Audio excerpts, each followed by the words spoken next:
को हम बोलते हैं बीज मंत्र। क्या बोलते हैं? तो पहला मंत्र कौन सा था? लम। पृथ्वी तत्व का जो पहला मंत्र था वो लम था। और इसके विषय में अगले तत्व की जानकारी और अगले विषय की जानकारी आपको आगे अगले सत्र में बताई जाएगी। और जो मुख्य बात थी वो 33 कोटि देवताओं की, उसको समझना चाहिए कि जो पूरा वायुमंडल, ये जो पूरा वातावरण, ये पूरा ब्रह्मांड एक देव है। क्या है? देव है। उस परम देव परमात्मा से सब निकला हुआ है या उसमें ही समाया हुआ है, इसलिए यह परम देव परमात्मा का ही एक अंग है। इसलिए हमारे महापुरुषों ने, ऋषियों ने इस पूरे ब्रह्मांड को प्रणाम किया है। और संतों ने क्या कहा? सिया राम में। क्या कहा? सिया राम में। सिया राम में सब जग जानी। जग माने क्या हुआ? संसार ही तो हुआ ना। तो पूरे संसार को क्या माना है? भगवान माना है, ईश्वर माना है, खुदा माना है, खुदा की खुदाई माना है। इसलिए इसको हम लोग जो है प्रणाम करते हैं और इसीलिए इसको हम क्या कहते हैं? देव कहते हैं।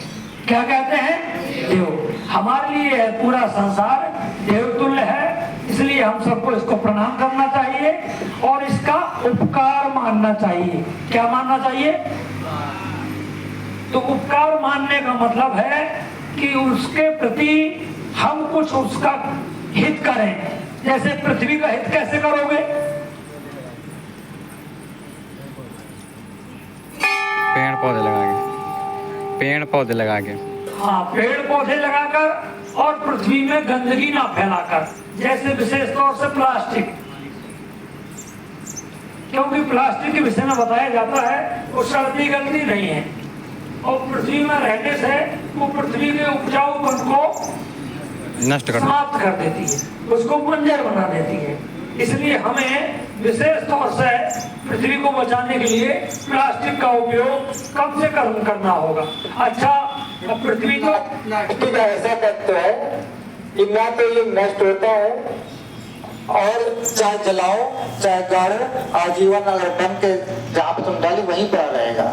जलाओगे तो कार्बन असर पाओगे। इसलिए प्रयास ये करो कि एक बार पीछे बताया भी गया था कि प्लास्टिक की जगह आप परमानेंट कपड़े का झोला रखो जहाँ भी जाओ। प्लास्टिक में कुछ ऐसे खाद्य सामग्रियां आपको भी मजबूरी लेनी पड़ती है, वैसे भी प्लास्टिक में रखा हुआ भोजन न खाना ही स्वास्थ्य के लिए अच्छा है। तो बेटा, पहला तत्व जो है पृथ्वी तत्व है, जो हमारी माँ है, यदि हमको उसको शुद्ध रखना है, उसको उसके प्रति उपकार व्यक्त करना है तो क्या करना होगा? हाँ, और साफ सफाई का भी ध्यान रखना होगा। चलो, ये तो एक देवता हो गई पृथ्वी देवी, इसका उपकार हो गया। अब बात आती है जल देव। जल भी एक देवता है ना, तो जल का उपकार हम माने कि ना माने? मानना चाहिए। क्यों भाई? और लाल कपड़े वाले भाई, मानना चाहिए। तो कैसे करोगे जल का उपकार? उपकार के बदले में उनकी धन्यवाद कैसे दोगे?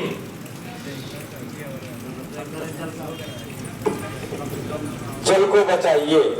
आप लोग जब बाइक धुलते हो तो पता नहीं कितने ट्रक बाइक धुलने में पानी बेकार कर देते हो। भैंस में स्नान करवाते हैं, एक भैंस 2 बाल्टी से पूरा साफ हो जाती है, लेकिन हम उस जगह 1 ड्राम पानी बहा देते हैं।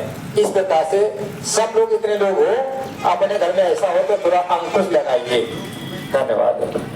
तो समझे, आचार्य जी ने बता दिया कि भाई जल का संरक्षण कीजिए, लेकिन जल को गंदा भी मत कीजिए। समझ रहे हैं आप? जल को गंदा भी ये इलास्टिक प्लास्टिक से ही होता है। कहीं तालाबों में, कहीं नदियों में आप लोग जो डाल देते हो, इससे जल बहुत ज्यादा प्रदूषित होता है। और उसके बाद कौन से देवता आएंगे? अग्निदेव। अग्निदेव को कैसे आप उनका कोई उपकार है कि नहीं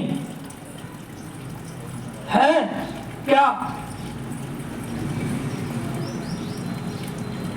क्यों भाई इलेक्ट्रिक मैन, अग्निदेव का कोई उपकार है हमारे ऊपर? क्या है?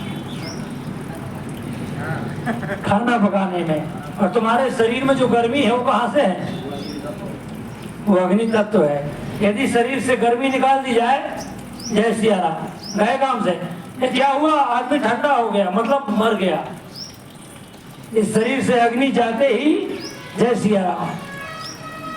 तो क्या बात है कि हमारा शरीर ठंडा नहीं होना चाहिए, उसके लिए हमको सूर्य की आवश्यकता है, अग्नि की आवश्यकता है। अब इनका धन्यवाद कैसे करोगे? उपकार, धन्यवाद। अग्नि की सुरक्षा कैसे की जाए?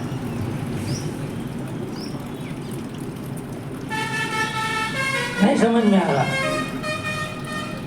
भाई। अग्नि की सुरक्षा भी ऐसे की जाए कि ब्रह्मांड, पूरी पृथ्वी सूर्य से बनी है। किससे? सूर्य। और सूर्य सुरक्षित रहेगा तो सब सुरक्षित रहेगा। समझ में आ रही है?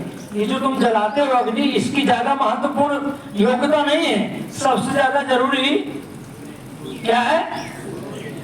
जिन देशों में, जिन जगह पर सूर्य नहीं होता, वहां क्या होता है? जीवन अस्त व्यस्त हो जाता है। ये अग्नि तो फिर भी चल जाएगी, लेकिन मेन सूर्य की ध्यान रखना है। तो सूर्य की सुरक्षा करनी है।